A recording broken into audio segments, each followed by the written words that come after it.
bicarakan bersama.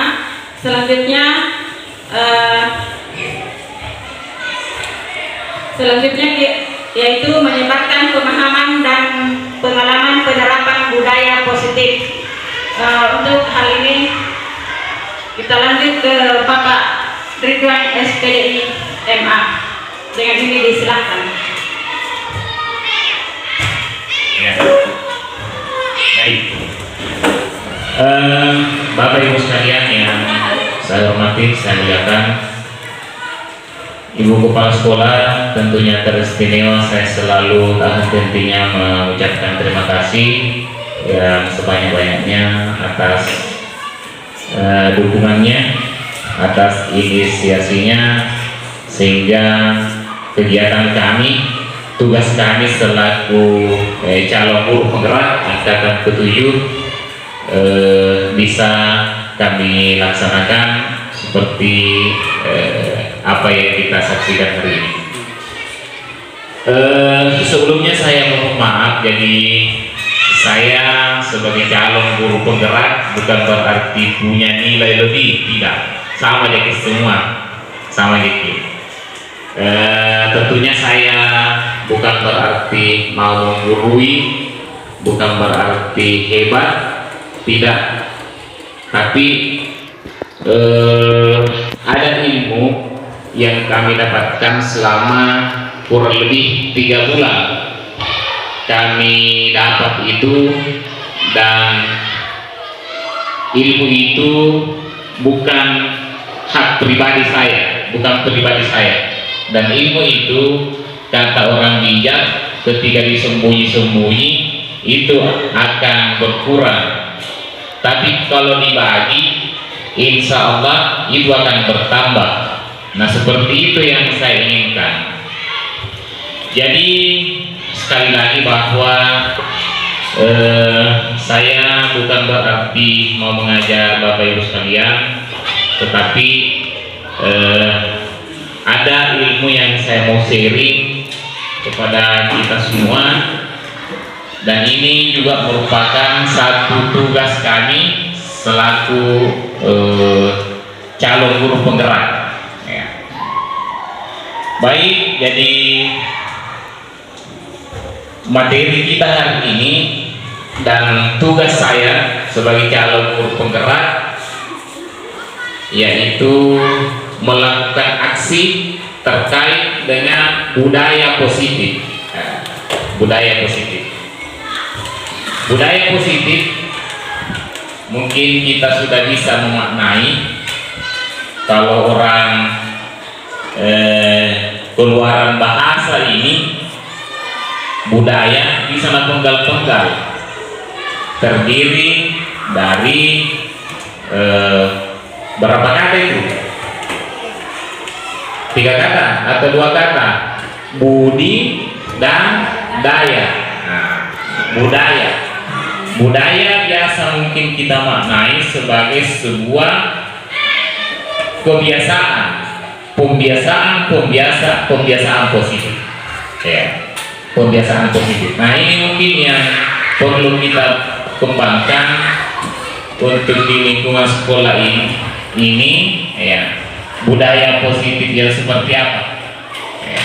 Dan ternyata saya kan sudah melakukan berbagai hal-hal positif.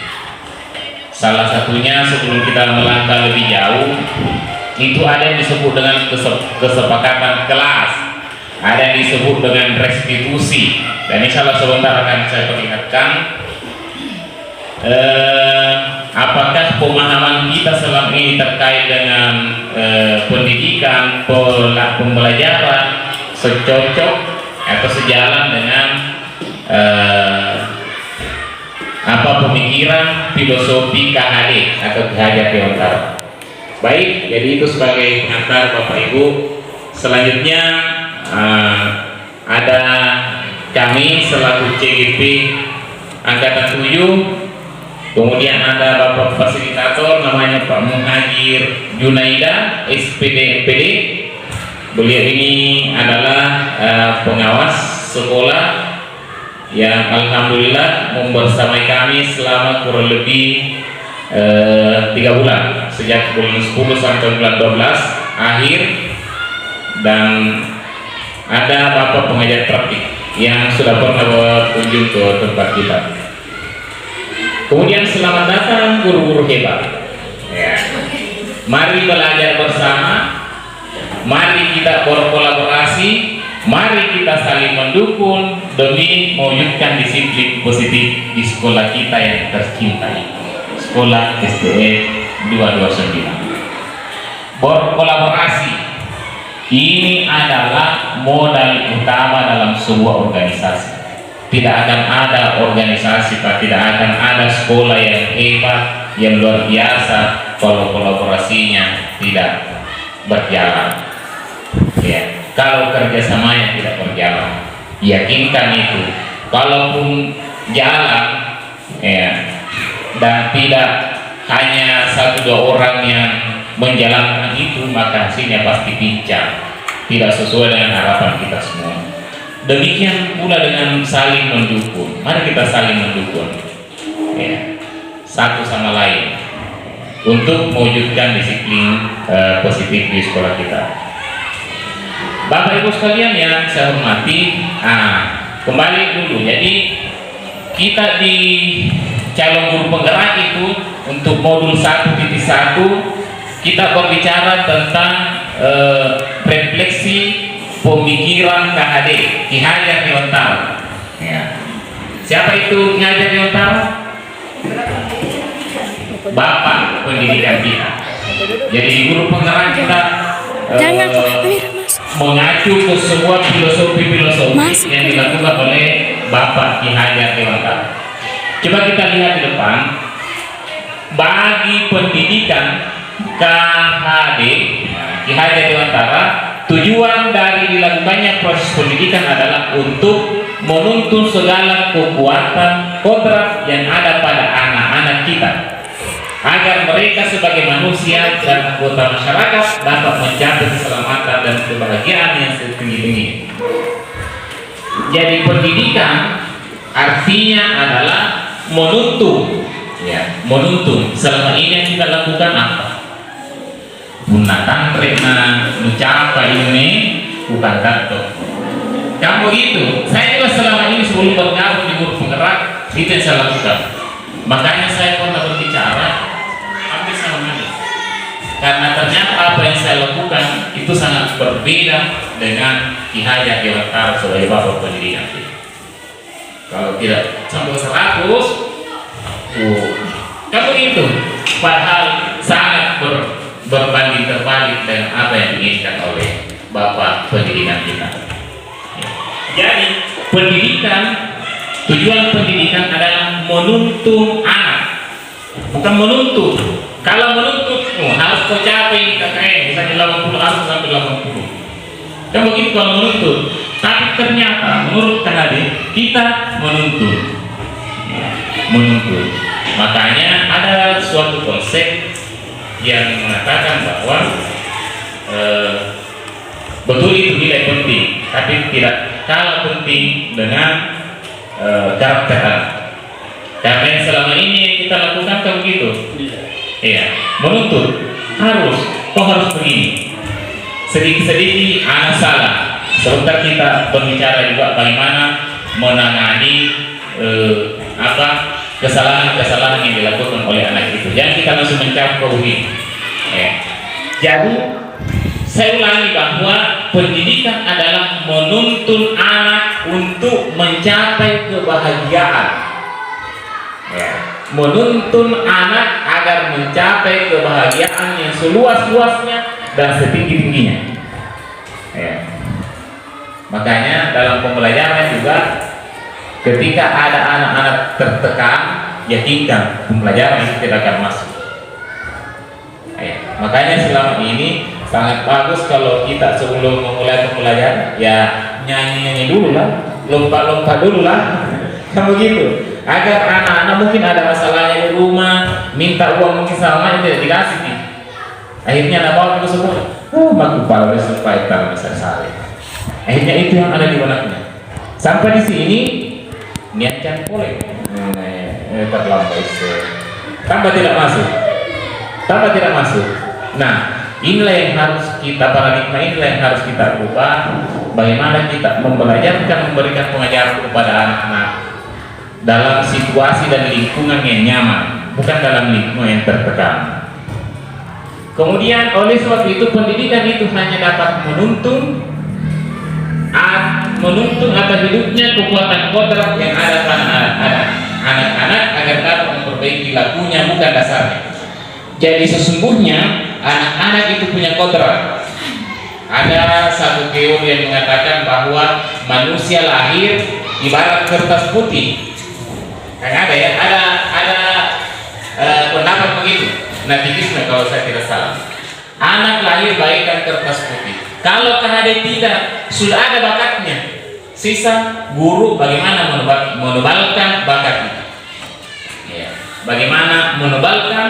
Oh ternyata si Bacu misalnya punya bakat di sini.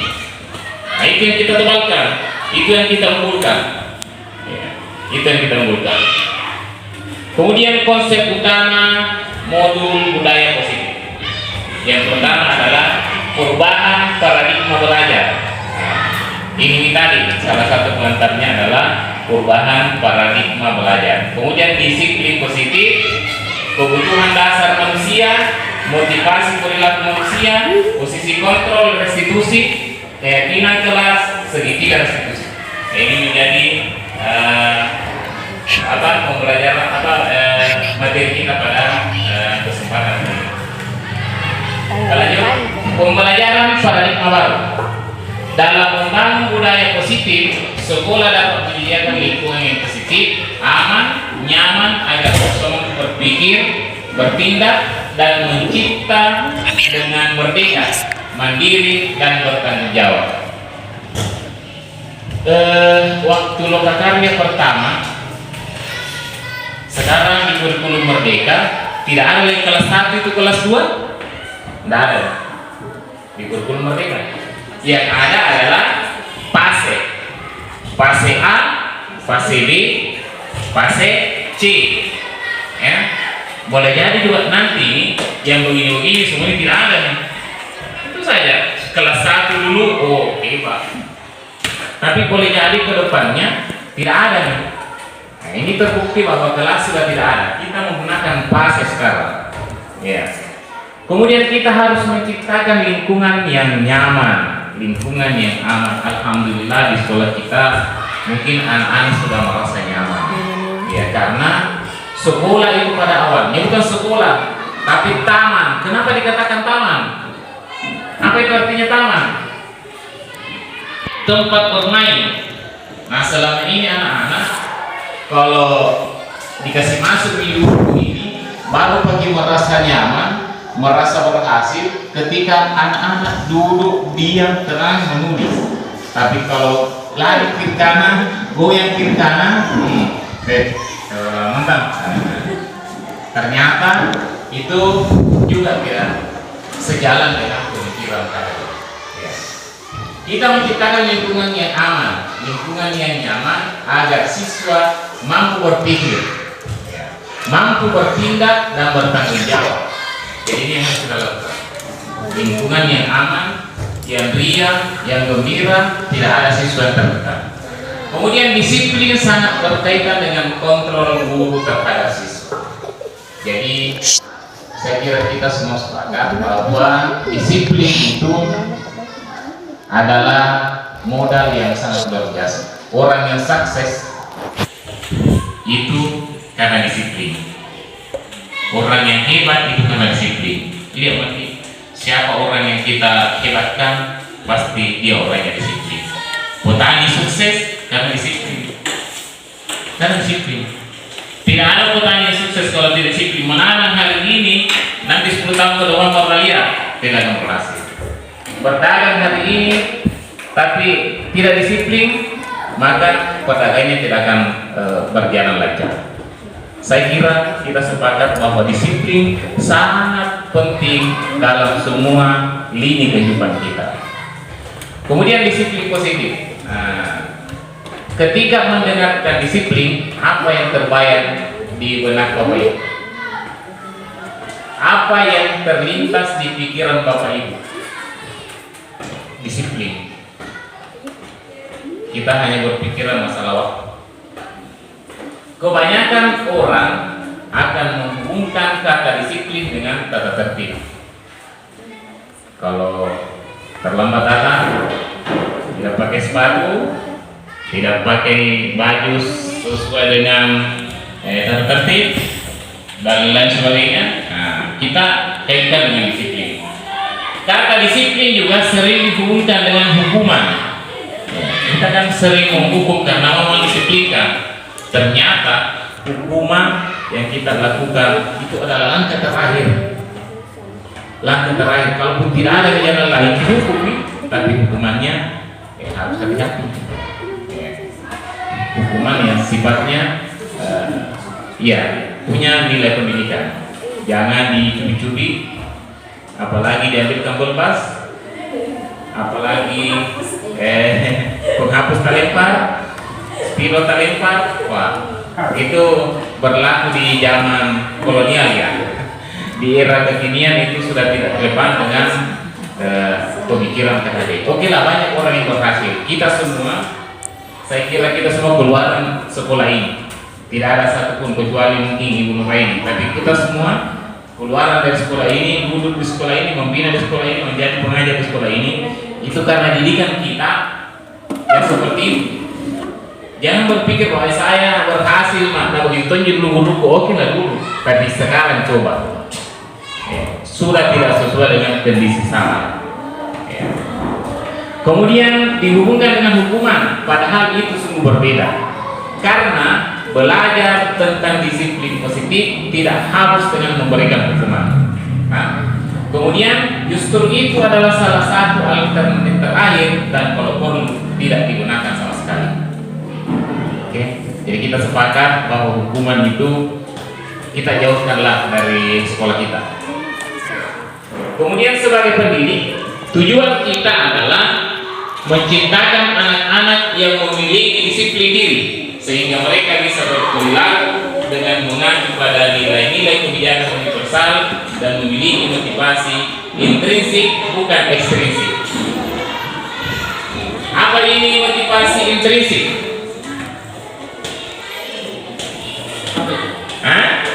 Motivasi dari dalam, anak-anak sendiri yang sadar. Iya. Intrinsik dari dalam. Makanya kenapa pernah saya sampaikan bahwa pemberian hadiah sesungguhnya, apalagi kalau ada ranking-ranking, karena tidak ada perubahan drastis. Hari ini ranking 1, yang ranking 10 atau ranking 20, karena tidak berubah aja ranking 1, tidak pernah. Maka ini akan menjadi beban emosional kepada anak-anak kita.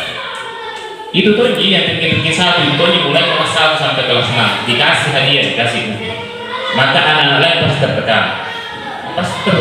Bukan menjadikan motivasi untuk bagaimana menyaingi, tapi menjadi tekanan bagi anak-anak lain. Sehingga ini hadiah itu adalah pemberian hadiah dianggap sebagai sebuah hukuman. Karena motivasinya bukan motivasi intrinsik, tapi sesungguhnya motivasi ekstrinsik. Dia belajar karena ingin mendapatkan hadiah. Dia belajar karena ingin mendapatkan pujian. Padahal yang kita inginkan, kalau ini intrinsik yang terbangun dalam jiwa anak-anak kita, maka itu akan berlaku sepanjang hayat, akan hadir sepanjang hayat. Kemudian kebutuhan dasar manusia sama dengan kita semua. Kita kebutuhan dasar tak mau kita bertahan hidup, mau kita makan, ada ekonomi, ada uang, ya. Kemudian kasih sayang dan rasa diterima. Nah, ini perlu untuk kita berikan ke semua anak-anak kita. Kasih sayang itu perlu kita dalam proses pembelajaran yang pernah membeda-bedakan anak kita, berikan dia kasih sayang. Kemudian penguasaan, kebebasan, kesenangan. Inilah yang menjadi pemicu, ini Inilah yang menjadi penyebab ada anak yang ada anak yang bandel, ya. Mungkin karena kebutuhan hidupnya tidak terpenuhi. Seperti tadi, minta uang sama orang tuanya, ibunya tidak dikasih. Sampai di sekolah, pajak-pajak. Ini saya tahu anak dia di sekolah kan, kamu kasih sayang, ya. Ini perlu untuk kita berikan kepada semua. Dan kemudian penguasaan. Ada anak-anak kita berbuat sesuatu yang lain di kelas itu karena mau jadi penguasa. Jalan ke kanan, ya, karena memang kebutuhan dasarnya manusia itu adalah mau berkuasa, ya, mau bebas. Ada manusia kebutuhan dasarnya itu mau bebas, dan ada manusia kebutuhan dasarnya memang mau senang, semua mau senang. Tapi dalam konteks bahasa kesenangan, kebebasan, penguasaan itu tentunya tetap terkontrol. Kita senang karena kita melakukan ini, tidak maksudnya kesenangan itu kita raihkan karena dengan jalan itu tenang. Begitupun dengan kebebasan. Lanjut, ini adalah motivasi perilaku manusia. Ada satu pendapat yaitu Diana Gossen dalam bukunya Restoring School Discipline. Untuk menghindari ketidaknyamanan atau hukuman, murid bertanya, apa yang akan terjadi apabila saya tidak melakukannya? Hal tersebut merupakan motivasi eksternal. X itu di dalam di luar ya, eksternal. Murid bertanya, apa yang akan terjadi apabila saya tidak melakukannya? Hal tersebut merupakan motivasi eksternal, motivasi dari luar.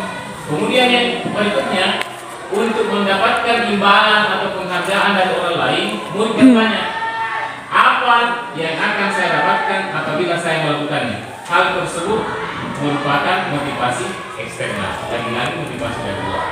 Kemudian untuk menjadi orang yang mereka inginkan dan menghargai sendiri dengan nilai-nilai yang mereka percaya, murid akan bertanya, akan menjadi orang yang seperti apa jika saya melakukannya? Akan menjadi orang seperti apa jika saya melakukannya? Hal tersebut merupakan motivasi internal atau ekstrinsik. Sehingga yang harus kita bangun adalah motivasi dari dalam. Semua yang kita lakukan senantiasa memberikan motivasi kepada anak kita agar itu berbalik. Jangan belajar terus karena nanti ada begininya. Oke lah, itu akan memberikan motivasi kepada anak kita, tapi itu motivasinya jangka pendek, tidak jangka panjang. Tidak berlaku sepanjang hayat. Terus kasus hukuman dan penghargaan. IPA kurang menguasai pelajaran matematika. Jadi IPA ini adalah nama ya. IPA kurang menguasai pelajaran matematika, sehingga pada saat pelajaran tersebut berlangsung, dia lebih banyak berdiam diri atau menggambar di buku pelajarannya. Ada tidak begitu? Iya, kadang-kadang. Iya. Kemudian pada saat guru matematikanya, Pak Seno, menanyakan pertanyaan IPA menjadi buku. Ya. Dan tak sengaja menjatuhkan tasnya dari kursi, serta tiba-tiba menjadi gagap pada saat berupaya dijawab. Seluruh kelas pun tertawa melihat perlakuan IPA yang bicara tergagap dan terpilih tersebut. Pak Seno pada saat itu membiarkan teman-teman IPA menertawakan IPA yang tergagap dan malu luar biasa. Dan malahan IPA untuk maju ke depan dan berdiri di depan kelas sambil menunjuk hidungnya karena tidak bisa menjawab pertanyaan Pak Seno. Kelas makin gaduh dan anak-anak pun tertawa melihat IPA di depan kelas memegang ujung hidungnya. Jadinya sebuah kasus hukuman. Ternyata ketika ada seperti itu yang kita lakukan, ada anak kita mungkin berbuat kesalahan, harus kita suruh ke depan. Ternyata diketahui oleh sama temannya, itu akan membuat juga beban beban pikiran bagi anak-anak kita. Anu tidak tahu di sungai ke depan pasti akan menjadi bahan tertawaan. Kan seperti itu yang saya lakukan antara kalau puasa itu yang saya lakukan. Dan ternyata iya itu tidak benar. Cocok kurikulum merdeka nanti ternyata kita harus menegakkan. Kenapa kita tidak memperhatikan apa yang saya berikan? Kalaupun kita tidak suka dengan materi ini, paling tidak jangan hanya terfokus kepada bakat di situ. Paling tidak menghargai. Nah, seperti itu. Lanjut. Identitas gagal, identitas berhasil, sukses. Nah, ini hukuman. Hukuman sesuatu yang menyakitkan harus terjadi, bukan hukuman. Sanksi, konsekuensi, disiplinnya, ini restitusinya. Sanksi, konsekuensi, sesuatu harus terjadi, restitusi merupakan pilihan. Jadi sebentar saya perlihatkan, saya sudah pernah melakukan sebuah restitusi di sekolah ini. Ada 2 anak-anak yang saya anggap bermasalah dan itu saya videokan. Ya. Saya sudah adu sedemikian rupa bagaimana menangani anak-anak yang bermasalah. Hukuman tidak nyaman untuk murid atau anak untuk jangka waktu panjang. Tidak nyaman untuk murid atau anak untuk jangka waktu panjang. Itu hukumannya. Ya, hukuman itu pasti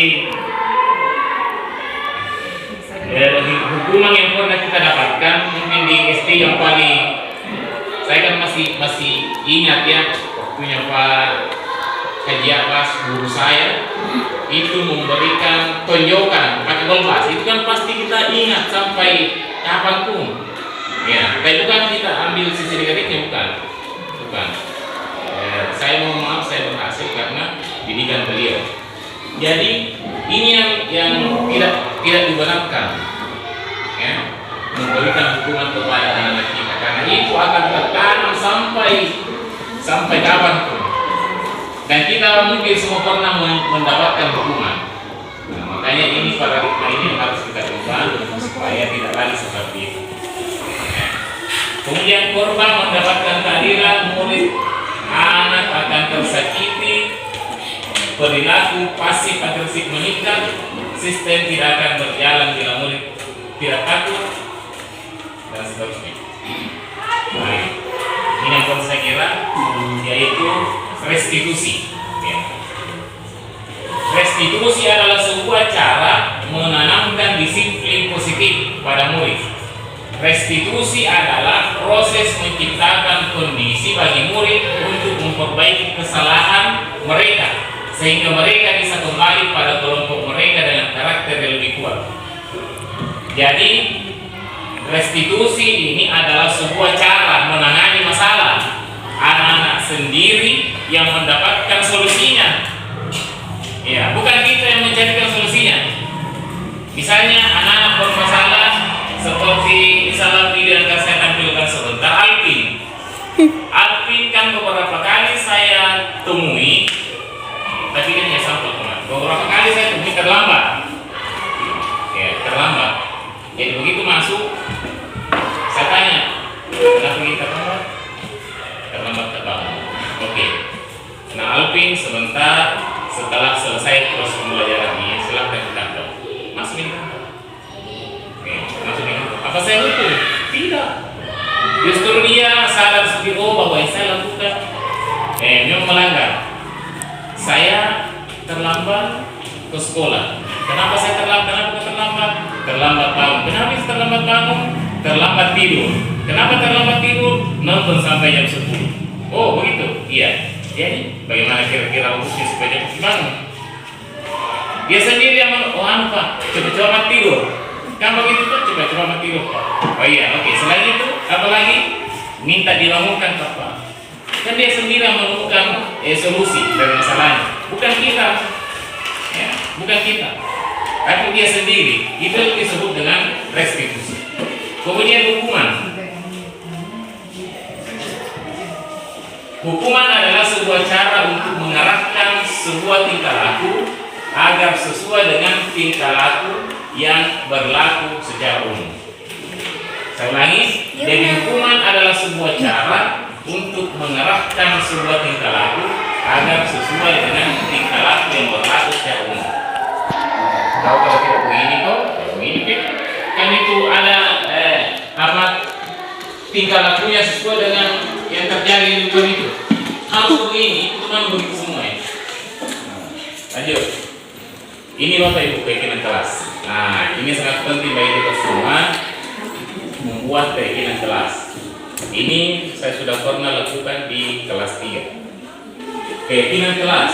Kalau dulu itu tata tertib, tapi ini keyakinan kelas. Keyakinan kelas untuk mendukung motivasi intrinsik yang dari dalam, kembali ke nilai-nilai atau keyakinan kelas yang lebih menggerakkan seseorang dibandingkan mengikuti serangkaian peraturan-peraturan. Jadi kita membuat keyakinan kelas, kita membuat kesepakatan. Tekniknya adalah silakan kita membagikan kertas kepada anak-anak kita dan memberikan petunjuk bila kita membuat keyakinan kelas. Apa kira-kira keyakinan kelas kita? Ada yang menulis datang tepat waktu. Itu keyakinan kelas. Kalau aturannya 7.30 harus masuk di kelas. Kalau tidak dihukum. Tapi kalau keyakinan kelas nanti diingatkan. Keyakinan kelas yang kita buat adalah hadir sebelum jam pelajaran. Lain keyakinan lain kembang. Keyakinan kelas. Kemudian apa lagi? Keyakinan yang harus kita bangun selain hadir sebelum pembelajaran. Apalagi selain terkait masalah waktu, ya banyaklah yang dituliskan kelas 3 pada waktu itu. Keyakinan kelas ketika datang terlambat, tutup pintu, ucapkan salam baru masuk. Anak-anak sendiri yang membuat keyakinan itu, bukan kita. Setelah anak-anak kita menuliskan beberapa poin, yang mungkin satu siswa menuliskan 5 sampai beberapa poin, kemudian kita tempelkan di atas. Atau paling tidak, semua siswa naik dan ada yang bertindak membaca satu persatu. Ini menuliskan Pak, hadir tepat waktu, hadir sebelum pembelajaran, kemudian mengutuk salam dan bla bla bla. Disepakati. Maka dibuatlah sebuah keyakinan kelas dalam bentuk apakah kita buat di seperti ini? Silakan. Yang jelasnya anak-anak itu yang kita fasilitasi membuat sendiri keyakinan kelas. Jadi ini penting dan bisa diberlakukan ke semua kelas. Silakan. Kemudian tujuannya ini keyakinan kelas adalah supaya termotivasi untuk keyakinan dan dalam. Bukan karena takut, tapi keyakinan keras. Karena kalau kita hadir jam 7 harus hadir jam 7.30, itu akan membuat ada perasaan tertekan. Di 7.30 harus juga. Tapi kalau keyakinan keras, hadir sebelum pembelajaran. Itu bedanya. Kemudian peraturan dan keyakinan kelas. Nah, seperti ini katanya. Selalu kembalikan buku ke tempatnya. Kalau keyakinan kelasnya, tanggung jawab. Bisa dipahami mungkin, Pak? Selalu kembalikan buku pada tempatnya. Ini kan peraturan. Peraturan ini harus dirubah menjadi keyakinan kelas, tanggung jawab. Jadi kalau anak-anak kita sudah bertanggung jawab, ini kembalikan ini, dikasih masuk di lemari.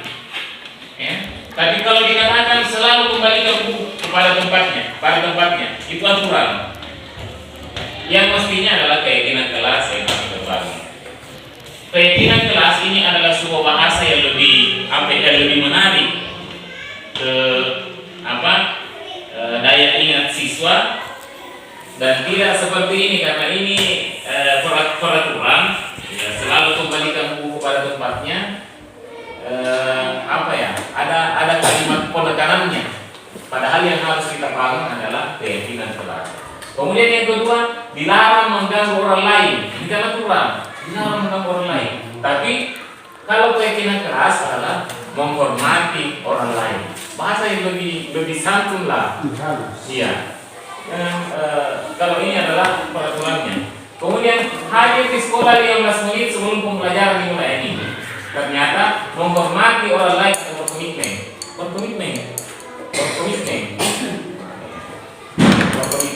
itu bahasa yang lebih apa ya? Lebih bisa diterima sebagai sebuah keyakinan. Menghormati orang lain. Nanti di dalam pariwan nanti belum terlambat ki, malu-malu ki di dalam nih dulu tak baru datang malu-malu ki. Nah, ini yang harus kita bangun menghormati orang lain. Kemudian dilarang melakukan kekerasan. Nah, saya kira kita semua sepakat bahwa kekerasan itu tidak boleh dalam lingkungan sekolah, dalam konteks pengisian apa kemarin itu ada yang disebut dengan bullying. Nah, ini yang harus kita jauhi. Waktunya apa itu pengisian kuesioner? Ya, memang ada pelarangan untuk melakukan tindak kekerasan ini. Ternyata kalau kegiatan kelasnya keselamatan menghormati orang lain. Terus dilarang menggunakan narkoba. Ini kan narkoba, dilarang menggunakan narkoba. Nah, keyakinan kelasnya adalah kesehatan.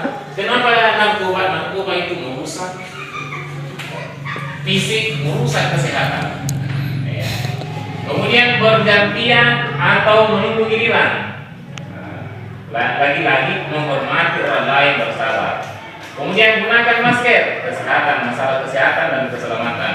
Jangan berlari di kelas atau koridor, keselamatan keamanan. Lebih bermakna bahasanya sebagai sebuah konteks keyakinan kelas daripada peraturan. Diterima ya, apa ya? Memang masuk di akal, sangat masuk di akal ketika kita mengatakan, jangan keselamatan tak. Tapi jangan lari-lari, karena kalau lari nanti, ya itu aturan. Ya, ini yang harus ada bangun. Nah, ini tadi yang saya sampaikan. Jadi cara menuliskan keyakinan kelas. Siswa menulis keyakinan yang mereka inginkan. Apa yang mereka inginkan? Kemudian guru dan siswa mengulas keyakinan yang telah ditulis. Dan tadi setelah menulis, kita mungkin kalau seandainya ada kertas yang apa itu yang diambil, pilih apa, kemudian ditempel bahwa ada yang baca boleh. Kemudian guru dan siswa mengilat menjadi kalimat positif, mengecek dan menyepakati keyakinan kelas. Jadi ini cara merumuskan keyakinan kelas. Ini adalah dokumentasi keyakinan kelas ya. Berikut ini tadi sudah saya sampaikan segitiga restitusi. Nah ini. Jadi segitiga restitusi adalah pertama validasi kebutuhan, kemudian menanyakan keyakinan, menstabilitaskan identitas. Seperti hal yang bermasalah seperti Alvin tadi, saya tanya dulu, kira-kira kalau terlambat nih, sama ini tidak ilmu yang didapatkan dengan teman yang datang duluan? Tidak Pak, oh tidak ya, mau bersama, iya mau bersama. Nah kalau begitu, pasti dia merasa bahwa harus cepat datang. Ya, paling tidak ilmu yang tidak didapatkan itu hari, solusinya adalah saya minta punya temanku Pak, atau saya tanya temanku Pak apa yang dia dapatkan ini. Terus kita menanyakan keyakinannya. Ya, kalau begitu gimana? Pasti nggak sama itu Pak, nggak sama itu Pak dengan teman saya lain. Kemudian menstabilkan identitas. Kamu bukan satu-satunya yang pernah melakukan ini. Ya, distabilkan. Saya juga dulu waktu sekolah sering dibuat terlambat. Ya. Jadi kita tidak punya langsung tahu terlambat, tidak boleh. Ini yang kita lakukan selama ini memang jawab dia dengan maunya melakukan diri. Setiap orang pasti pernah melakukan kesalahan. Jadi kita menyampaikan bahwa saya pun pernah begitu. Saya pun pernah bersalah seperti itu, sering terlambat dan lain-lain sebagainya. Kemudian yang ini langkah-langkah segitiga restitusi menstabilkan identitas seperti yang tadi. Nah ini videonya mungkin saya bisa perlihatkan. Mudah-mudahan bisa jalan. Sedikit lagi Bapak Ibu. Video. Nah ini Alvin ya. Ini dulu ya, sementara saya mengajar.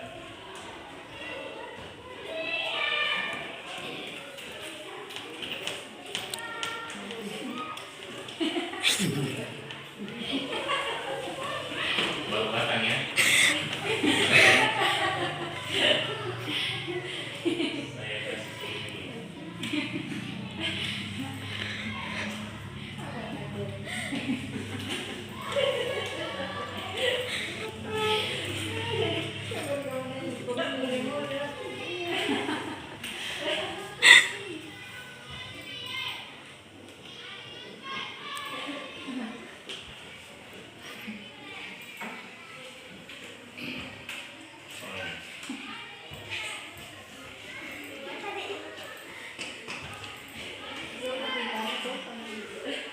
Dari suaranya.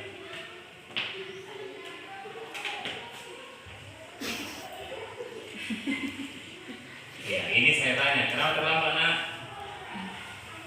Bilang apa terlambat terbangun? Oh begitu ya. Kalau begitu, silakan ke kantor sebentar ya setelah proses pembelajaran. Maka masuklah dia ke kantor.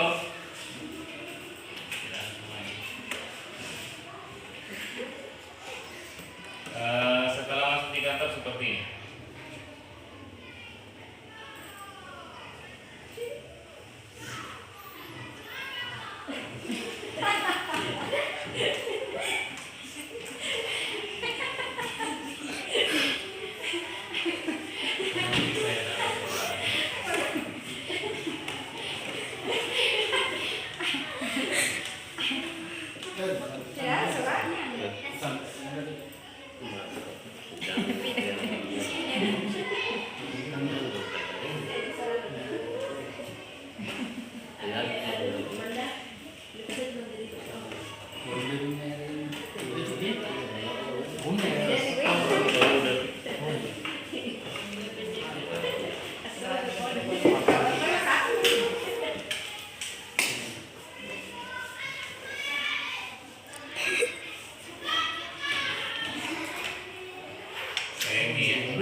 Ini dari makalah. Ini saya ambil sampel sebagai pelaku ya, sebuah kekurangan ya. Jadi teknik memberikan restitusinya seperti ini. Ya. Tadi saya sudah sampaikan bahwa caranya untuk menangani siswa yang punya masalah tidak langsung kita salahkan, tapi kita berikan restitusi. Ya. Seperti ini saya tanya kenapa terlambat. Nah itu tadi karena saya terlambat bangun. Pak, kenapa terlambat bangun? Terlambat kah tidur Pak, menonton sampai jam 10. Oh iya. Kalau begitu tekniknya supaya cepat dibangun, ya cepat banget tidur Pak kalau malam. Oh iya. Nah selain itu nak, apa lagi yang kita lakukan? Dia bilang minta dikasih bangun sama kedua orang tuaku. Oh gitu ya. Iya. Supaya Alvin tidak lagi terlambat. Ini panjang Bapak Ibu.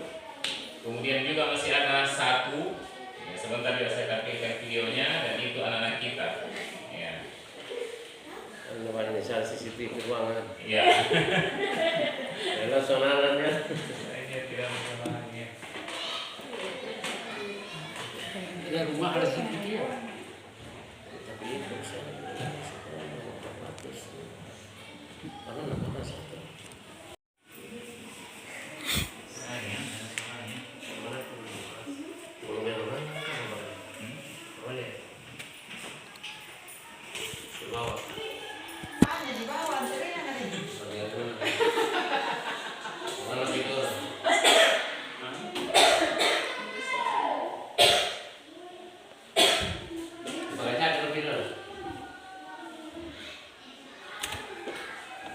Rapi dari sana. Ini banyak. Jalan.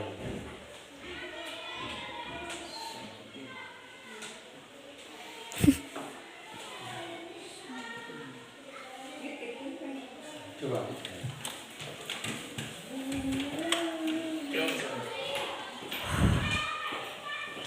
Ya, ini.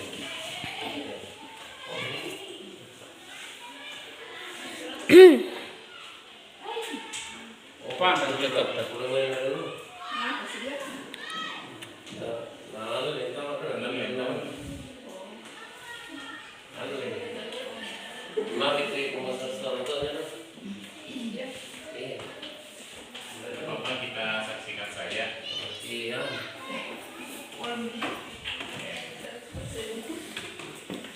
Terus kasus yang kedua, coba saya tampilkan dulu.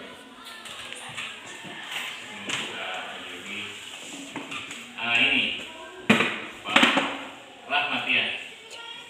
Kenapa Rahmat saya jadikan sampel? Karena selama ini baru pagi-pagi sudah saya temui sudah berkeringat membola ke kanan. Itu kan sebuah masalah. Bahkan ada anak-anak kita yang sudah pernah kena kepalanya menangis. Itu kan sebuah masalah. Bagaimana kita tanpa menyalahkan si anak itu bisa sadar sendiri bahwa apa yang dilakukan ternyata itu salah. Ya. Oke lah, saya juga mau jadi pemain bola seperti Ronaldo, Messi atau pemain muda terkenal lainnya, tetapi harus melihat situasi apa dan bagaimana saya harus melakukan itu. Itu kan bakatnya Rahmat memang pemain bola. Cuma persoalannya adalah main bola di lingkungan sekolah yang sesungguhnya sudah proses pembelajaran. Nah, bagaimana caranya? Pak, kalau begitu saya nanti main bola di sore hari. Di mana nak? Di lapangan atau bisa juga di sini kalau misalnya tidak mengganggu di sini. Jadi memang kita tidak langsung menyalahkan, walaupun itu sesungguhnya menurut penilaian kita sangat salah apa yang dilakukan.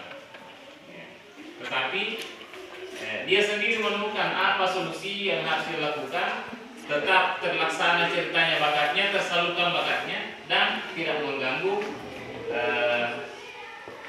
orang lain.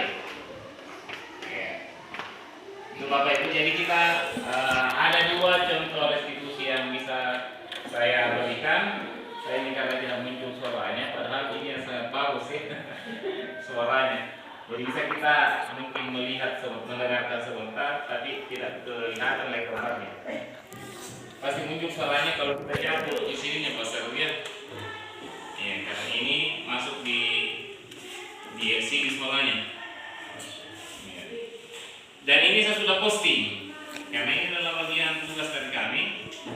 Kami sudah mengirimkan dan bisa dilihat oleh semua khalayak ramai, karena kami unggah di YouTube. Jadi intinya adalah restitusi itu bagaimana anak-anak itu bisa yakin bahwa ini adalah sebuah kesalahan dan bisa dia sendiri yang mencarikan solusinya. Dia sadar bahwa apa yang dilakukan itu salah dan dia pasti akan berusaha untuk tidak mengulangi lagi, karena dia tahu bahwa kalau dia melakukan itu ada nilai negatif ke orang lain. Ya, karena kepalanya temannya berdarah, saya bertanggung jawab. Sehingga dia pasti berubah diri. Saya kira itu Bapak Ibu apa yang bisa kami sampaikan. Selanjutnya sekian dan terima kasih. Bapak Ibu yang saya hormati, kepala sekolah yang saya banggakan, saya kira inilah yang bisa saya bagikan untuk kita semua. Mudah-mudahan ada yang bisa kita pahami untuk menjadi bahan penerapan. Ya. Jadi sekali lagi, saya bukan lagi warga sekolah ini, tapi saya selalu memantau apa yang ada di sekolah ini. Saya sangat salut ketika kegiatan pramuka sudah mulai muncul setelah saya tidak ada.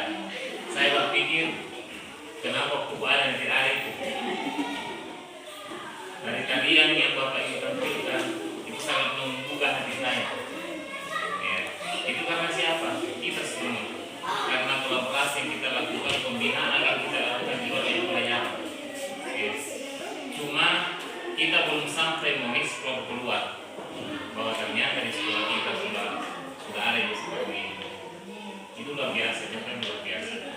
ini jangan kita hentikan. Silakan Bapak Ibu, tentunya dengan izin dan dukungan dari Bapak Ibu Kepala Sekolah. Dengan kegiatan-kegiatan seperti ini, maka saya yakin 229 tidak kalah dengan sekolah-sekolah yang lain.